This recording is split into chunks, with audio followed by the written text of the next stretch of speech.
So the basic concept of EQ is extremely simple.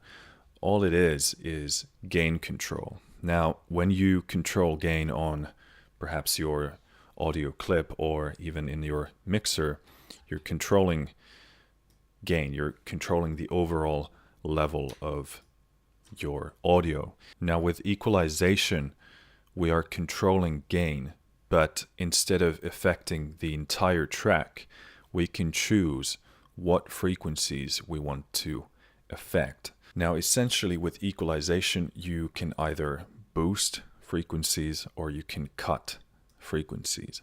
And that's all we're doing essentially when we're dealing with equalizers. We are choosing frequencies that we want to deal with, and we're either boosting or cutting those frequencies.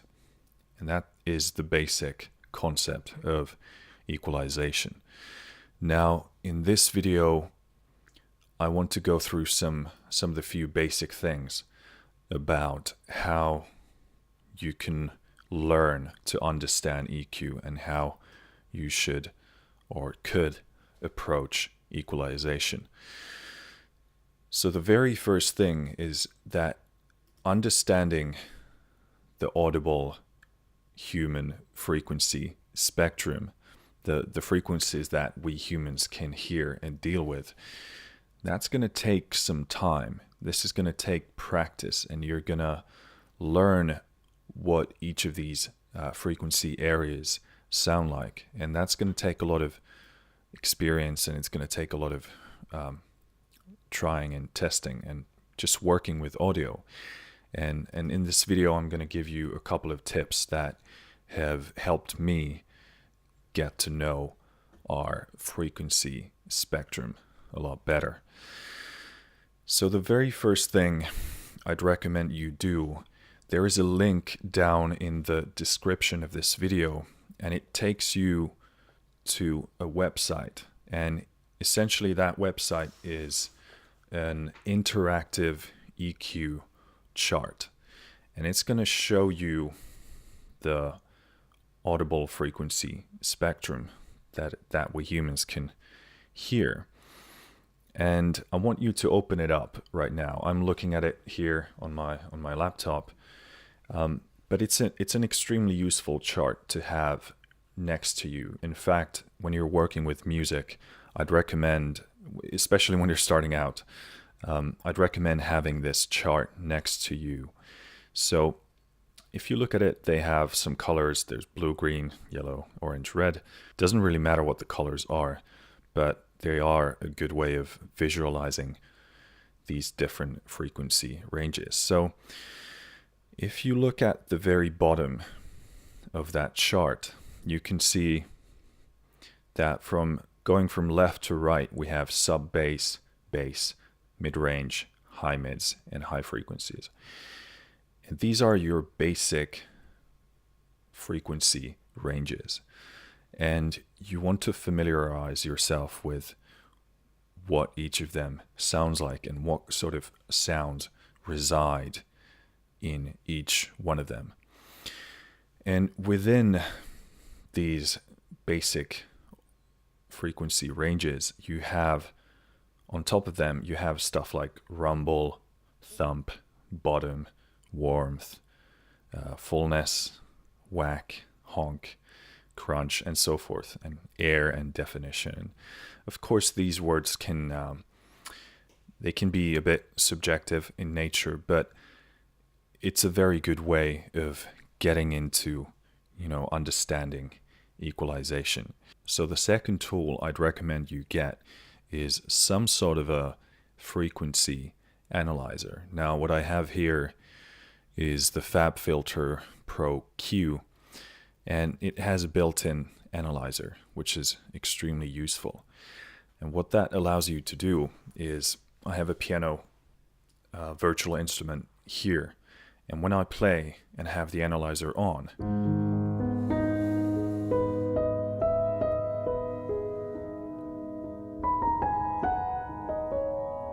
I can actually see what's happening in the frequency spectrum when I'm playing. And this is a great way to familiarize yourself with the frequency spectrum. It's one thing to have a chart next to you, but it's a different thing to have something like this next to you as you work on your music, especially when you're starting out. It's gonna slowly feed you information on what those specific frequency ranges are doing and what they sound like. Also, what's very useful about this Pro Q is that you can isolate and solo certain frequency ranges. So if I'm playing the piano, I can press this button here and listen to specific frequency ranges on their own. And this is a great way of kind of familiarizing yourself with all these different frequency areas. Now you can use the Q here to determine how wide that scoop is going to be, but it's a great additional tool in beginning to understand what different frequency ranges sound like. Now, looking at this information, it can feel a bit overwhelming.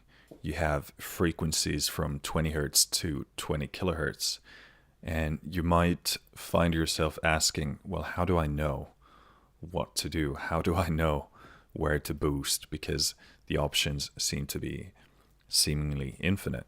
Everything you do with an equalizer, just like everything you do with anything else like compression, reverb, it should always serve a musical purpose. And there is no such thing as always doing certain boosts and cuts, because it completely doesn't take into consideration your source sound, the actual recording that you're dealing with. There might be a lot of warmth in a recording. There might be a lot of air. There might be a complete lack of mid-range punch or low-end rumble. So as you see, it's those decisions that you make should always be in relation to the actual recording that you're dealing with. And this is why it's so important to familiarize yourself with these frequency ranges and use that chart to start learning where certain things like fullness or mud or crunchiness or air or rumble, where those things are. And once you build that basic understanding, now you can listen to music and think about what you might want to change in that frequency spectrum. So if you're listening to a drum recording and it sounds muddy or it sounds honky, now you know, okay, let me go back to that chart and see that there's probably something wrong with this specific frequency range. And then you can grab your EQ and make those changes around that area. And if you don't focus on that musical purpose, you'll probably find yourself always boosting the low end, always boosting the high end, always boosting the mids, because you think the sound isn't punchy enough. You don't think it's airy enough, polished enough, or thick enough. Sound is always relative to what other sounds are accompanying that sound. So if you're always just boosting everything on every single track and every single instrument, your mix is going to sound really weird, and it's going to sound weak and cluttered because you're not thinking about what you're doing within the context of the song.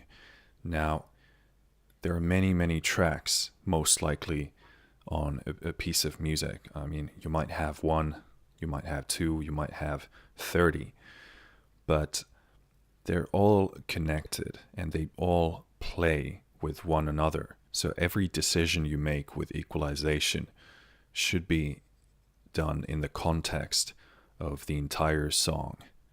And that is a complicated thing to wrap your head around. It takes time, it takes practice. The second purpose of equalization is to fix problems. So you might think to yourself, well, is there any difference between enhancing a musical experience and problem solving? Well, not really. They are a part of the same process. It's simply a sort of a different mindset that you use to approach whatever you're dealing with. Now, of course, sometimes it feels more creative, sometimes it feels more engineering-like, but basically everything we do is to enhance the musical experience. So as I said before, equalization is either boosting or cutting at a certain frequency. That is the basic principle. Now, you might have a recording that has certain frequency buildups or certain frequencies that you feel like are hindering the musical experience. And in those cases, you probably find yourself cutting those frequencies out. You can also fix problems by boosting. If your recording lacks certain characteristics, you might grab an EQ to perhaps boost a certain area of a vocal recording or a drum recording. Could be anything. So often you probably find yourself doing a combination of two. So you're cutting out stuff that isn't serving a musical purpose, and you're boosting stuff that needs more support. So that's really the basic concept of equalization. So to briefly summarize, you need to familiarize yourself with the audible frequency spectrum. So listen to a lot of music. If possible, use some sort of an analyzer. You can listen to your favorite tracks in a DAW, and you can solo out frequencies to get to know what's actually happening in the tracks and learn how to listen to certain frequency ranges.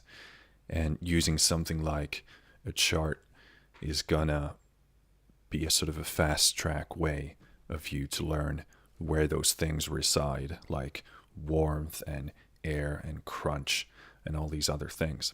And that is going to give you a good foundation to make educated and mature decisions when it comes to using equalization.